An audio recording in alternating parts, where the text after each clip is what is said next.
أعوذ بالله من الشيطان الرجيم. بسم الله الرحمن الرحيم. أتى أمر الله فلا تستعجلوه سبحانه وتعالى عما يشركون.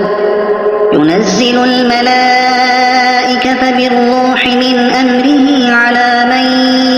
يشاء من عباده أن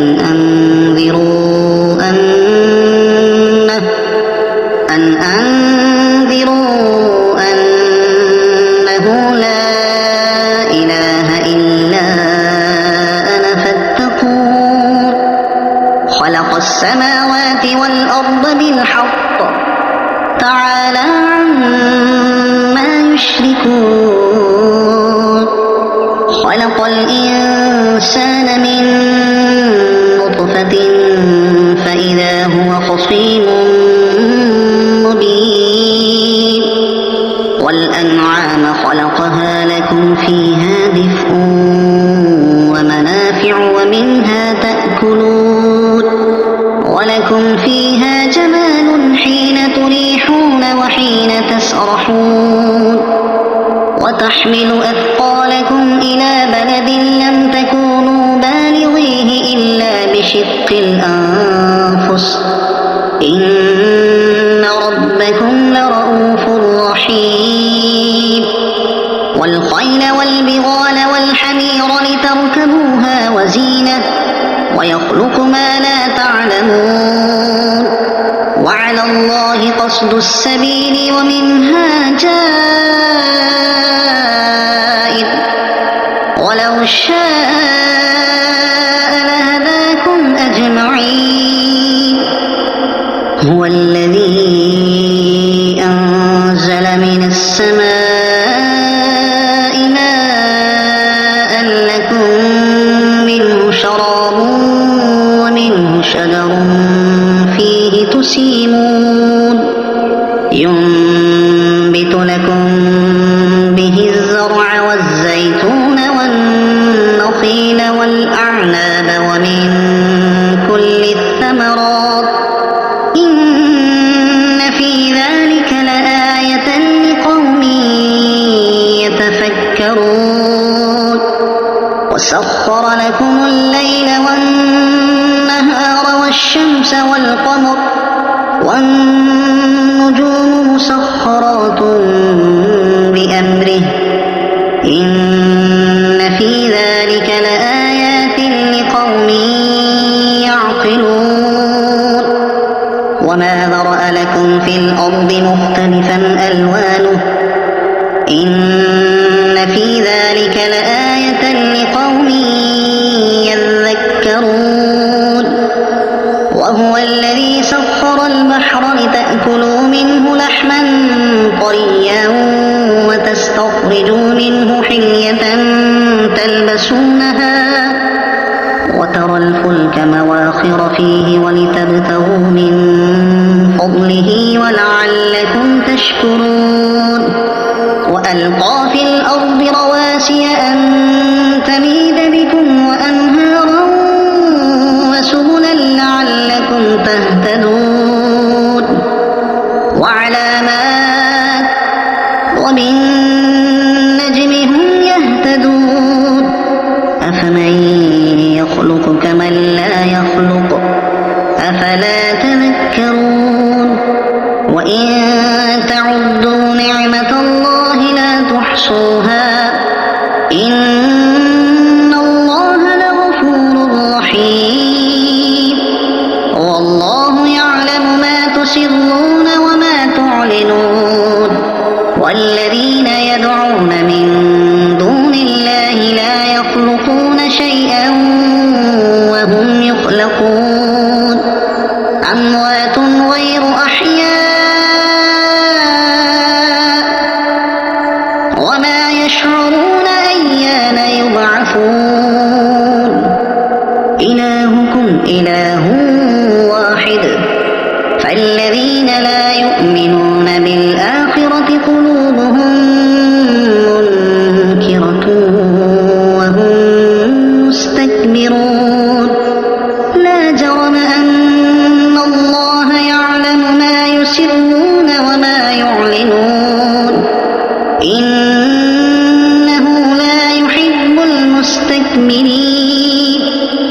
وإذا قيل لهم ماذا أنزل ربكم قالوا أساطير الأولين ليحملوا أوزارهم كاملة يوم القيامة ومن أوزار الذين يضلونهم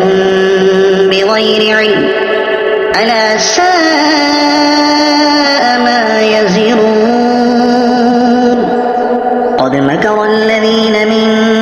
قبلهم فأتى الله بنيانهم من القواعد فخر عليهم السقف من فوقهم وأتاهم العذاب من حيث لا يشعرون ثم يوم القيامة يخزيهم ويقول أين شركائي الذين كنتم تشاقون فيهم قال الذين أوتوا العلم إن الخزي اليوم والسوء على الكافرين الذين تتوفاهم الملائكة ظالمي أنفسهم فألقوا السلم ما كنا نعمل من سوء بلى إن الله عليم بما كنتم تعملون فادخلوا أبواب جهنم خالدين فيها فلبئس مثوى المتكبرين وقيل للذين اتقوا ماذا أنزل ربكم قالوا خيرا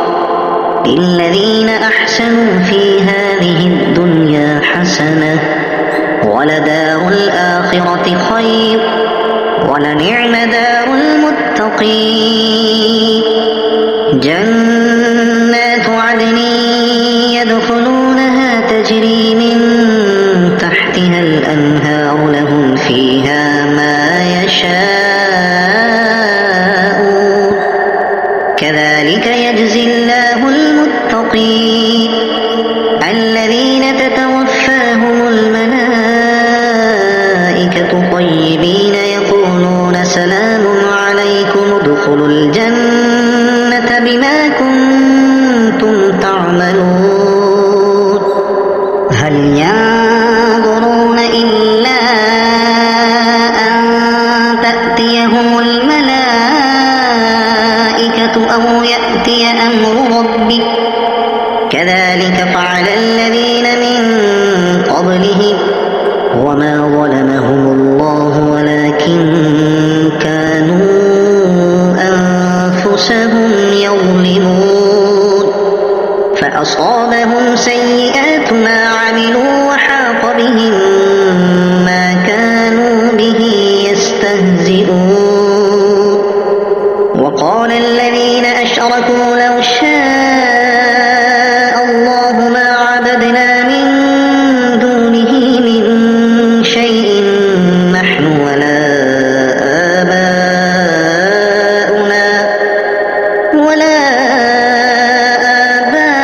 آباؤنا ولا حرمنا من دونه من شيء كذلك فعل الذين من قبلهم فهل على الرسل إلا البلاغ المبين ولقد بعثنا في كل أمة رسولا أن اعبدوا الله واجتنبوا الطاغوت فمنهم من هدى الله ومنهم من حقت عليه الضلالة فسيروا في الأرض فانظروا كيف كان عاقبة المكذبين إن تحرص على هداهم فإن الله لا يهدي من يضل وما لهم من ناصرين وأقسموا بالله جهد أيمانهم لا يبعث الله من بلى وعدا عليه حقا ولكن أكثر الناس لا يعلمون ليبين لهم الذي يختلفون فيه وليعلم الذين كفروا أنهم كانوا كاذبين إنما قولنا لشيء إذا أردناه أن نقول له كن فيكون والذين هاجروا في الله من بعد ما ظلموا لنبوئنهم في الدنيا حسنة ولأجر الآخرة أكبر لو كانوا يعلمون الذين صبروا وعلى ربهم يتوكلون وما أرسلنا من قبلك إلا رجالا نوحي إليهم فاسألوا أهل الذكر إن كنتم لا تعلمون بالبينات والزبر وأنزلنا إليك الذكر لتبين للناس ما نزل إليهم ولعلهم يتفكرون أفأمن الذين مكروا السيئات أن يخسف الله بهم الأرض أو يأتيهم العذاب من حيث لا يشعرون أو يأخذهم في تقلبهم فما هم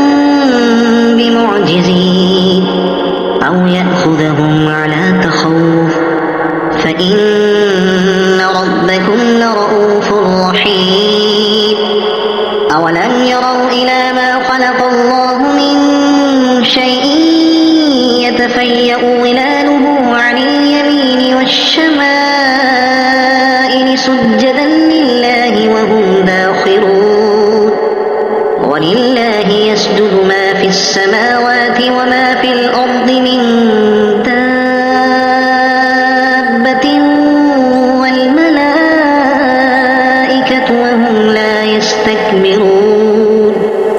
يخافون ربهم من فوقهم ويفعلون ما يؤمرون وقال الله لا تتخذوا إلهين اثنين إنما هو إله واحد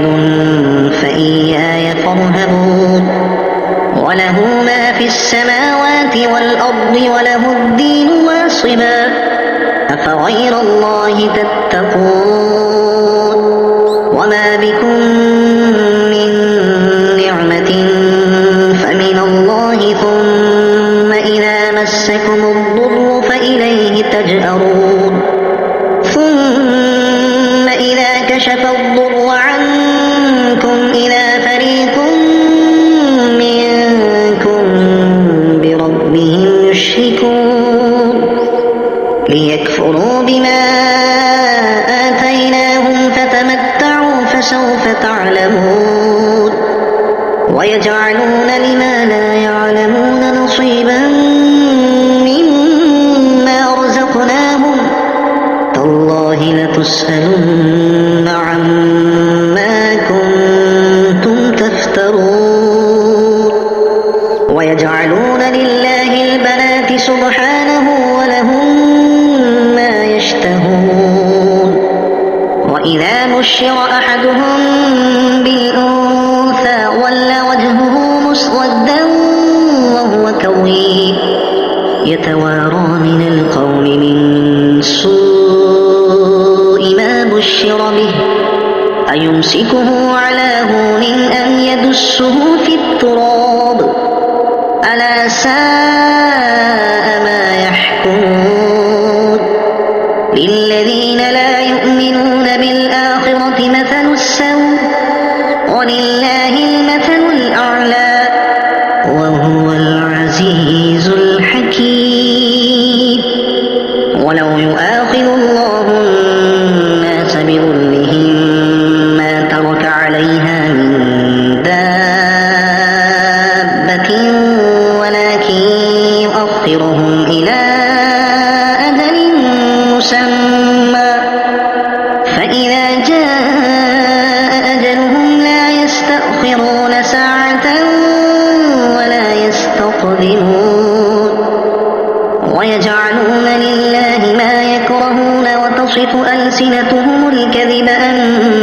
لهم الحسنى لا جرم أن لهم النار وأنهم مفرطون تالله لقد أرسلنا إلى أمم من قبلك فزين لهم الشيطان أعمالهم فهو وليهم اليوم ولهم عذاب أليم وما أنزلنا عليك الكتاب إلا لتبين لهم الذي اختلفوا فيه وهدى ورحمة لقوم يؤمنون والله أنزل من السماء ماء فأحيا به الأرض بعد موتها إن في ذلك لآية لقوم يسمعون وإن لكم في الأنعام لعبرة نسقيكم مما في بطونه من بين فرث ودم لبنا خالصا سائغا للشاربين ومن ثمرات النخيل والأعناب تتخذون منه سكرا ورزقا حسنا إن في ذلك لآية لقوم يعقلون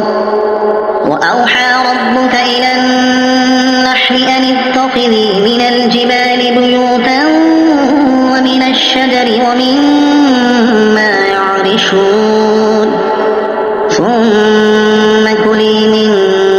كل الثمرات فاسلكي سبل ربك ذللا يخرج من بطونها شراب مختلف ألوانه فيه شفاء للناس إن في ذلك لآية لقوم يتفكرون والله خلقكم ثم يتوفاكم ومنكم من يرد إلى أرذل العمر لكي لا يعلم بعد علم شيئا إن الله عليم قدير والله فضل بعضكم على بعض في الرزق فما الذين فضلوا براد رزقهم على ما ملكت أيمانهم فهم فيه سواء أفبنعمة الله يجحدون والله جعل لكم من أنفسكم أزواجا وجعل لكم من أزواجكم بنين وحفدة ورزقكم من الطيبات أفبالباطل يؤمنون وبنعمة الله هم يكفرون ويعبدون من دون الله ما لا يملك لهم رزقا من السماوات والأرض شيئا ولا يستطيعون فلا تضربوا لله الأمثال إن الله يعلم وأنتم لا تعلمون ضرب الله مثلا عبدا مملوكا لا يقدر على شيء ومن رزقناه منا رزقا حسنا فهو ينفق منه سرا وجهرا هل يستوون الحمد لله بل أكثرهم لا يعلمون وضرب الله مثلا رجلين أحدهما أبكم لا يقدر على شيء وهو كل على مولاه أينما يوجهه لا يأتي بخير هل يستوي هو ومن يأمر بالعدل وهو على صراط مستقيم ولله غيب السماوات والأرض وما أمر الساعة إلا كلمح البصر أو هو أقرب إن الله على كل شيء قدير والله أخرجكم من بطون أمهاتكم لا تعلمون شيئا وجعل لكم السمع والأبصار والأفئدة لعلكم تشكرون ألم يروا إلى الطير مسخرات في جو السماء ما يمسكهن إلا الله إن في ذلك لآيات لقوم يؤمنون والله جعل لكم من بيوتكم سكنا وجعل لكم من جلود الأنعام بيوتا تستخفونها يوم ظعنكم ويوم إقامتكم ومن أصوافها وأوبارها وأشعارها أثاثا ومتاعا إلى حين والله جعل لكم مما خلق ظلالا وجعل لكم من الجبال أكنانا وجعل لكم سرابيل تقيكم الحر وسرابيل تقيكم بأسكم كذلك يتم نعمته عليكم لعلكم تسلمون فإن تولوا فإنما عليك البلاغ المبين يعرفون نعمة الله ثم ينكرونها وأكثرهم الكافرون ويوم نبعث من كل أمة شهيدا ثم لا يؤذن للذين كفروا ولا هم يستعتبون وإذا رأى الذين ظلموا العذاب فلا يخفف عنهم ولا هم ينظرون وإذا رأى الذين أشركوا شركاءهم قالوا ربنا هؤلاء شركاؤنا الذين كنا ندعو من دونك فألقوا إليهم القول إنكم لكاذبون وألقوا إلى الله يومئذ السلم وضل عنهم ما كانوا يفترون الذين كفروا وصدوا عن سبيل الله زدناهم عذابا فوق العذاب بما كانوا يفسدون ويوم نبعث في كل أمة شهيدا عليهم من أنفسهم وجئنا بك شهيدا على هؤلاء ونزلنا عليك الكتاب تبيانا لكل شيء وهدى ورحمة وبشرى للمسلمين إن الله يأمر بالعدل والإحسان وإيتاء ذي القربى وينهى عن الفحشاء والمنكر والبغي يعظكم لعلكم تذكرون وأوفوا بعهد الله إذا عاهدتم ولا تنقضوا الأيمان بعد توكيدها وقد جعلتم الله عليكم كفيلا إن الله يعلم ما تفعلون ولا تكونوا كالتي نقضت غزلها من بعد قوة أنكاثا تتخذون أيمانكم دخلا بينكم أن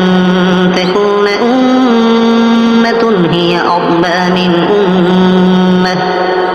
إنما يبلوكم الله به وليبينن لكم يوم القيامة ما كنتم فيه تختلفون ولو شاء الله لجعلكم أمة واحدة ولكن يضل من يشاء ويهدي من يشاء ولتسألن عما كنتم تعملون ولا تتخذوا أيمانكم دخلا بينكم فتزل قدم بعد ثبوتها وتذوقوا السوء بما صددتم عن سبيل الله ولكم عذاب عظيم ولا تشتروا بعهد الله ثمنا قليلا إنما عند الله هو خير لكم إن كنتم تعلمون ما عندكم ينفد وما عند الله باق ولنجزين الذين صبروا أجرهم بأحسن ما كانوا يعملون من عمل صالحا من ذكر أو أنثى وهو مؤمن فلنحيينه حياة طيبة ولنجزينهم أجرهم بأحسن ما كانوا يعملون فإذا قرأت القرآن فاستعذ بالله من الشيطان الرجيم إنه ليس له سلطان على الذين آمنوا وعلى ربهم يتوكلون إنما سلطانه على الذين يتولونه والذين هم به مشركون وإذا بدلنا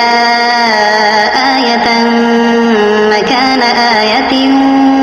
والله أعلم بما ينزل قالوا إنما أنت مفتر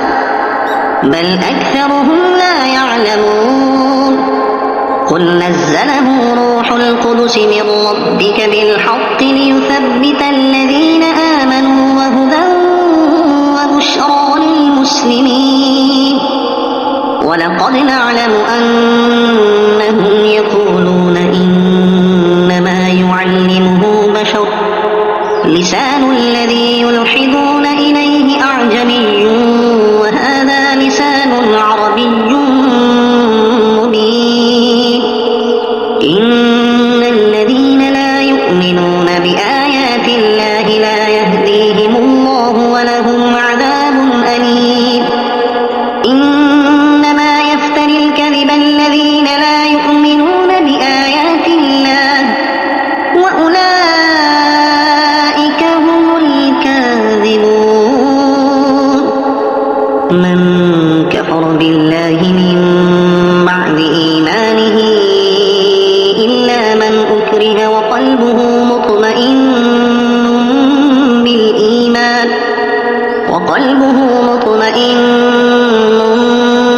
بالإيمان ولكن من شرح بالكفر صدرا فعليهم غضب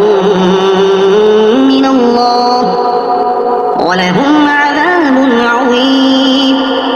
ذلك بأنهم استحبوا الحياة الدنيا على الآخرة وأن الله لا يهدي القوم الكافرين أولئك الذين طبع الله على قلوبهم وسمعهم وأبصارهم وأولئك هم الغافلون لا جرم أنهم في الآخرة هم الخاسرون ثم إن ربك للذين هاجروا من بعد ما فتنوا ثم جاهدوا وصبروا إن ربك من بعدها لغفور رحيم يوم تأتي كل نفس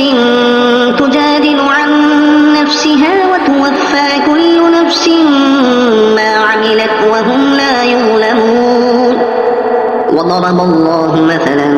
قرية كانت آمنة مطمئنة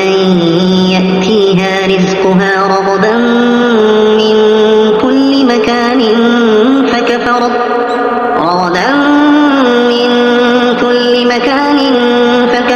بأنعم الله فأذاقها الله لباس الجوع والخوف بما كانوا يصنعون ولقد جاءهم رسول منهم فكذبوه فأخذهم العذاب وهم ظالمون فكلوا مما رزقكم الله حلالا طيبا واشكروا نعمة الله إن كنتم إياه تعبدون إنما حرم عليكم الميتة والدم ولحم الخنزير وما أهل لغير الله به فمن اضطر غير باغ ولا عاد فإن الله غفور رحيم ولا تقولوا لما تصف ألسنتكم الكذب هذا حلال وهذا حرام لتفتروا على الله الكذب إن الذين يفترون على الله الكذب لا يفلحون متاع قليل ولهم عذاب أليم وعلى الذين هادوا حرمنا ما قصصنا عليك من قبل وما ظلمناهم ولكن كانوا أنفسهم يظلمون ثم إن ربك للذين عملوا السوء بجهالة ثم